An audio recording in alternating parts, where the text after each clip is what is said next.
Ni opportunity kubwa kwangu mimi na vipaji ambavyo viko Tanzania, kwa sababu kwetu Tanzania kuna vipaji vingi. So kama hatuwezi kupata watu kama hawa ambao wanaweza kuwasaidia, inakuwa ni ngumu kuwaona vipaji. Kwa hiyo mimi kwangu kwanza ni furaha kuwa miongoni, kuchaguliwa kujumuika nao, lakini pia nitakuwa kama alivyosema nitakuwa na kocha Sekerojos, nitakuwa naye, lakini ni kitu kikubwa kiukweli. Mimi nimefurahishwa na hiki kitu, na naamini vipaji vipo vya kutosha. Ukiacha tu mikoa ambao wametaja, hata hapa Dar es Salaam vipaji vipo. Kwa jinsi wanavyofanya program zao, wanajua nini wanafanya. Kama wameanzia mikoani, nafikiri watakuja pia Dar es Salaam. Kwa hiyo hiki ni kitu kizuri kwa Watanzania. Kwa hiyo vipaji ambavyo vimeweza kuchaguliwa kwenye timu zao, na kuna timu ambazo ziko tayari, na kama hivyo tunaenda kukutana nao Mwanza. Baadhi ya timu ziko kule na mimi pia nitakuwepo.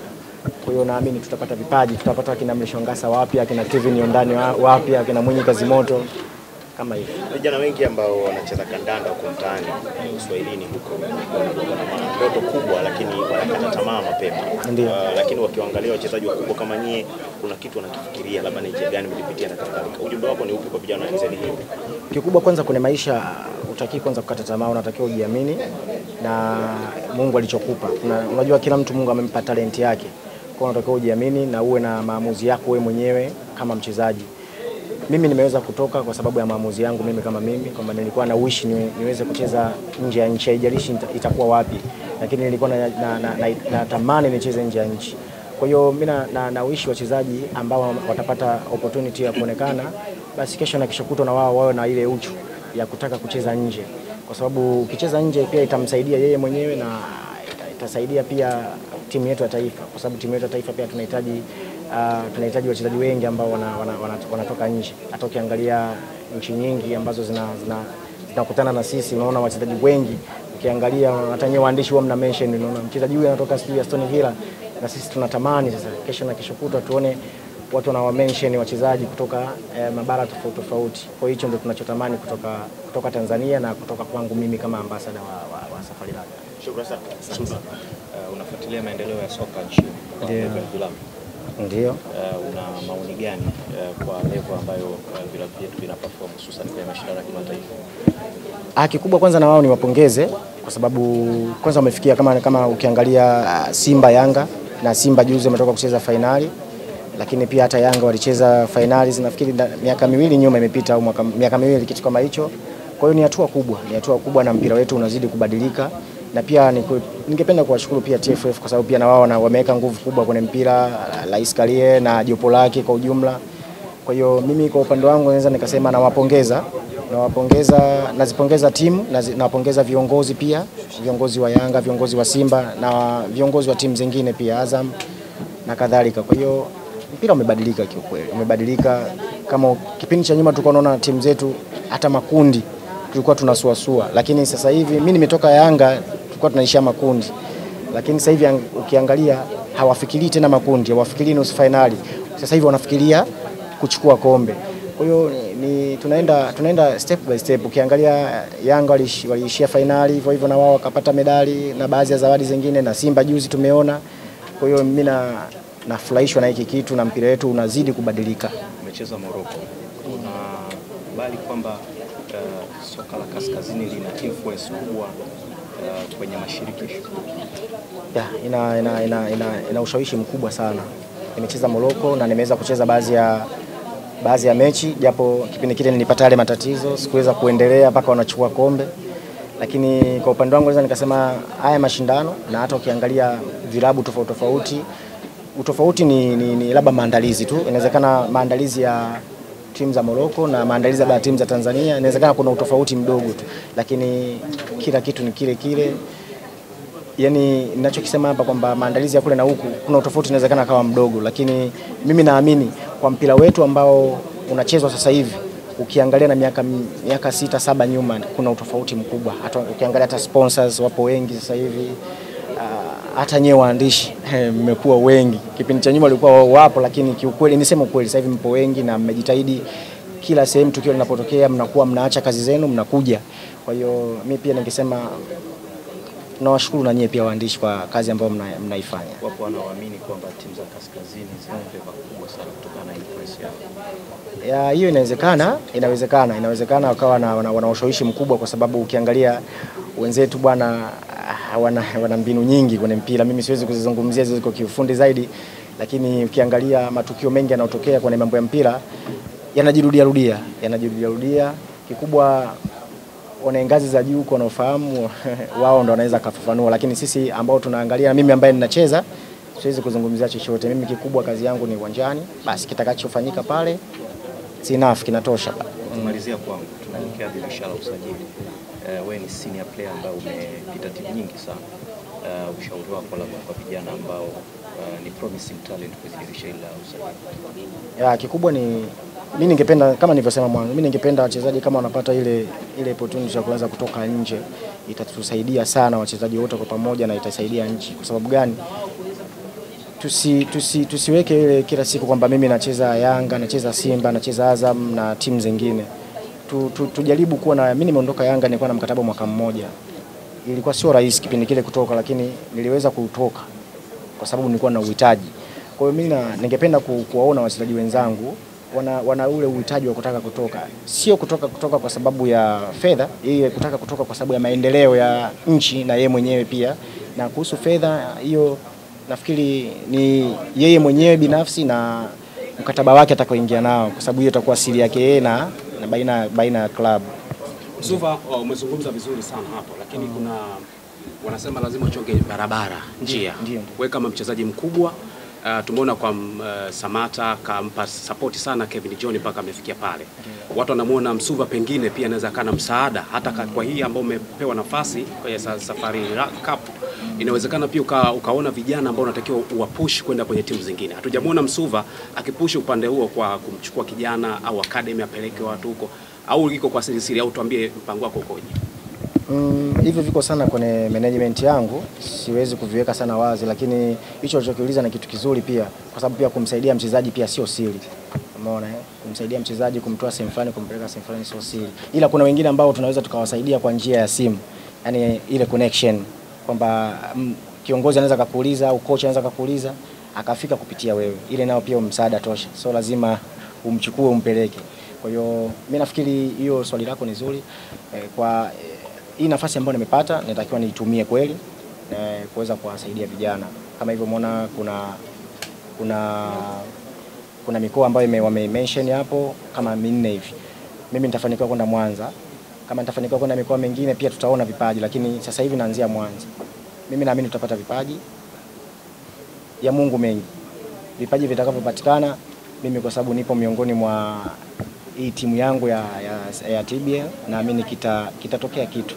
Haijalishi mchezaji mmoja, wawili, watatu, lakini hii ni mipango ya Mungu. Kwa hiyo tumweke Mungu mbele, chochote kinawezekana. Tunazungumzia kusema tena ligi kuu Tanzania bara, kwa sababu hawa vijana ambao watakwenda kupatikana huko itakuwa ni chanzo cha kuingia kwenye ligi kuu. Tumeona kuna baadhi ya wachezaji wameshaingia tayari. Lakini kwa sasa hivi tunaona kuna namna ambavyo kumekuwa na ukuaji mkubwa sana wa ligi yetu. Tutaka kuzungumzia sasa hivi kwamba Simba na Yanga wanashika mashindano. Sasa sio waoga tena kwa timu za kaskazini na vitu kama hivyo. Kuna ongezeko kubwa la wachezaji wa kigeni. Wakati ukiwepo unacheza, namba ya wachezaji wa kigeni ilikuwa ni chache. Sasa hivi imekuwa ni kubwa. Unafikiri au wachezaji ambao watapatikana watakuwa na urahisi wa kuingia kwenye timu hizi wakati namba ya wachezaji kutoka nje imekuwa ni kubwa sana sasa hivi? Mimi nafikiri inawezekana. Ni mchezaji mwenyewe tu jinsi gani anavyo. Unajua sisi kazi yetu kuna baadhi ya vitu tunatakiwa tuvijue. Kwamba ndio maana nasema hata wa TBL sio kwamba tu kazi yao wao ni kuangalia vipaji, lakini pia hawa wapo pia kwenye engo ya elimu, yani kuelimisha wachezaji wanatakiwa nini wafanye. Kwa hiyo mimi nafikiri wanapopata nafasi ya kwenda kucheza ligi kuu, nafasi inapatikana. Okay, mimi nilikuwa nacheza kipindi cha miaka kadhaa nyuma iliyopita. Wachezaji wa kigeni walikuwa hawazidi 6. Nafikiri walikuwa 5 au 6 hapo. Wachezaji wa nyumbani loko walikuwa wanapata nafasi ya kutosha. Nimeelewa swali lako kwa sababu sasa hivi ukiangalia wachezaji wa kigeni wapo wengi, zaidi ya 10. Ni mtihani, lakini hii pia ni chachu pia kufanya wachezaji wa Kitanzania wasibweteke.